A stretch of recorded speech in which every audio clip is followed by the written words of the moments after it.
Baik, bismillahirrahmanirrahim. Assalamualaikum warahmatullahi wabarakatuh. Welcome back to my channel. Jadi pada video kali ini Bapak Ibu ya, kembali lagi admin akan mencoba mengupdate informasi terbaru terkait P3K Guru di tahun 2022. Yang mana yang akan kita bahas di sini adalah bukti real ya. Bukti real untuk 17% ya. Kategori pelamar prioritas 1 yaitu berjumlah 32.902 yang masuk dalam kategori belum mendapatkan penempatan. Ini terpaksa harus masuk cloud Bapak Ibu ya. Ada bukti-bukti yang kami sediakan bahwa terpaksa harus masuk cloud karena penyebabnya adalah yang pertama itu adalah map gemuk dan kemungkinan ya ini ya kemungkinan besar ada potensi salah memilih formasi P3K dan kami bingung ya kenapa ada beberapa mapel yang ada ijazah yang bisa memilih beberapa mapel sekaligus ya. Ini mungkin tergantung dari linearitas ijazah itu sendiri, tetapi sebenarnya dampaknya itu menyebabkan banyak ya pelamar prioritas yang masuk cloud meskipun sebenarnya lulus PG. Ini terbukti Bapak Ibu ya, ada sekitar 17%. Ini lumayan banyak ya, lebih dari 10%. Sebelum kita lanjut, bagi rekan-rekan guru yang baru menemukan channel ini, silahkan tekan tombol subscribe ya dan aktifkan lonceng notifikasi agar setiap hari Bapak Ibu bisa mendapatkan informasi terupdate dari kami. Oke, kita langsung saja to the point ke informasinya. Jadi Bapak Ibu perlu ketahui bahwa pelamar prioritas 1 itu berjumlah 193.954 yang sudah lulus PG. Dan di sini terbagi 3 Bapak Ibu ya. Ada yang siap diangkat di tahun 2022 berjumlah 134.000 atau sekitar 69%. Kemudian ada yang nantinya mendapatkan penempatan ya, namun belum mendapatkan kuota formasi di tahun 2022. Ini agak mendingan karena nantinya diangkat di tahun 2023 besar kemungkinan. Nah ini yang kita belum tahu kepastiannya, yaitu 32.902 17% itu belum mendapatkan penempatan.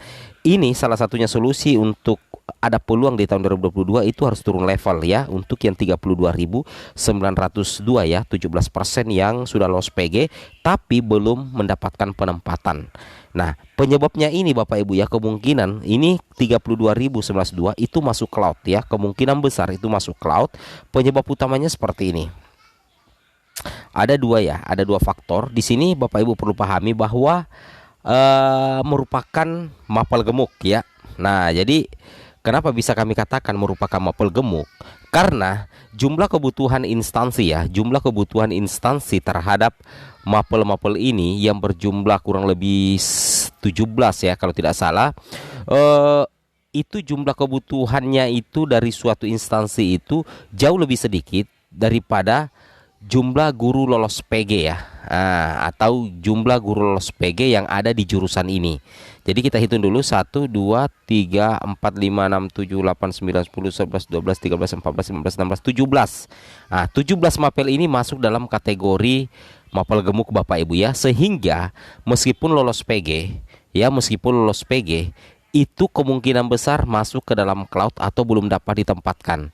Kenapa? Karena mapelnya ini gemuk ya. Kenapa bisa gemuk? Karena jumlah kebutuhan instansi untuk mapel ini jauh lebih sedikit daripada jumlah guru lolos PG-nya, atau jumlah pelamar jumlah guru lolos PG-nya itu lebih banyak daripada jumlah formasi yang tersedia untuk mapel-mapel ini, sehingga menyebabkan banyak sekali yang nyangkut Bapak Ibu ya, banyak yang nyangkut di dalam cloud, termasuk bahasa Inggris terutama ini Bapak Ibu ya, bahasa Inggris. Bahkan di sini termasuk juga guru kelas SD ya, guru matematika. Nah seperti itu ya. Jadi ini masuk dalam kategori mapel gemuk sehingga berpotensi besar mengisi 32.000 berapa ya, 30.000 lebih ya, atau sekitar 17% yang belum dapat ditempatkan. Seperti itu Bapak Ibu ya. Itu yang harus Bapak Ibu pahami.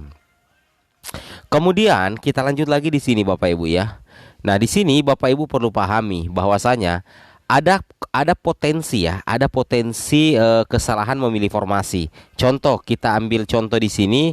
Ada 3 ijazah ya. Yang pertama pelamar PKWU ternyata Bapak Ibu ya, itu dapat dilamar oleh guru dengan ijazah yang bermacam-macam. Nah, ini yang menjadi penyebab ya, meskipun sebenarnya jumlah guru yang lolos PG itu banyak ya, tetapi kemungkinan masuk klotnya juga tinggi. Kenapa? Karena ada apa ya? Ada formasi, contohnya formasi PKWU itu bisa dilamar oleh guru dengan ijazah yang bermacam-macam, sehingga memungkinkan banyaknya guru lolos PG yang nyangkut ya, yang nyangkut masuk cloud gara-gara memilih mapel PKWU. Karena semakin banyak ijazah yang memilih mapel PKWU, maka potensi untuk masuk cloud juga semakin besar.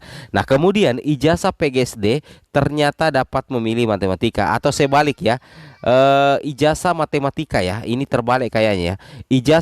Kalau ijazah PGSD itu kayaknya tidak bisa milih matematika ya, itu kan tidak linear.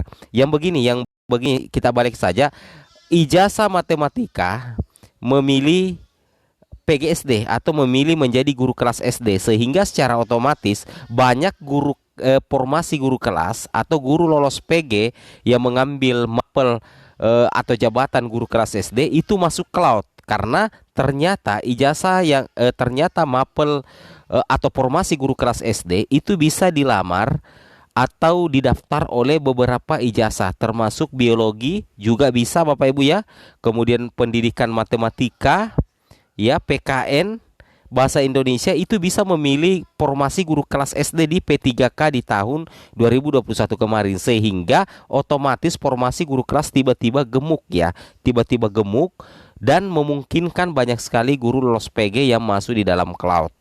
Nah, kemudian ini juga ijazah sosiologi memilih formasi geografi. Ini juga seperti ya, kasusnya seperti ini. Jadi ini meskipun sebenarnya ada dalam tabel linearitas, tetapi sebenarnya kalau kita berpikir real, ini sebenarnya membuat blunder ya, dan kerugian tersendiri bagi guru lulus PG, karena ada kesalahan sebenarnya dalam pemilihan formasi, karena tidak pas dengan ijazah yang mereka miliki, seperti itu ya.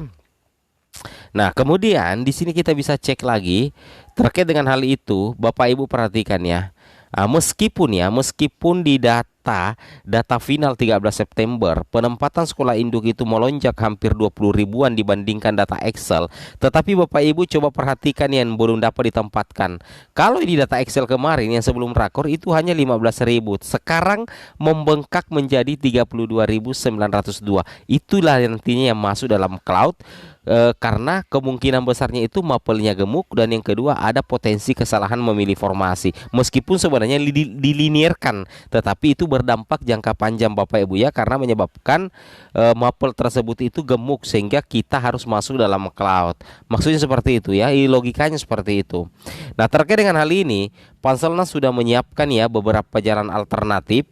Di sini solusi bagi pelamar yang lulus PG yang belum dapat diangkat di tahun 2022 itu dapat mengikuti mekanisme penilaian kesesuaian dengan menggunakan jabatan fungsional lain yang dimiliki, dan sekitar 60.000 pelamar lulus PG yang belum dapat diangkat, 12.152 pelamar berpotensi dapat terangkat apabila mengikuti mekanisme penilaian kesesuaian. Jadi istilahnya turun level dari P1 ke P2 atau P3. Ini memang salah satu jalan alternatif ya yang yang diberikan Panselnas pada guru yang belum dapat penempatan, mungkin karena faktor mapelnya gemuk, seperti itu.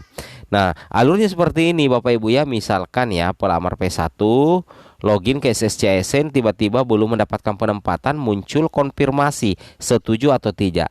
Apabila Bapak Ibu setuju, maka Bapak Ibu tetap menjadi guru honorer di tempat bertugas, dan apabila tidak, maka otomatis ya Bapak Ibu turun prioritas, sehingga Bapak Ibu bisa mengikuti seleksi kompetensi baik sebagai P2, P3 atau seleksi tes untuk P4 atau pelamar umum ya. Nah, ketika lolos dan masih ada ketersediaan formasi, maka Bapak Ibu ditempatkan di tempat tugas. Oke, assalamualaikum warahmatullahi wabarakatuh.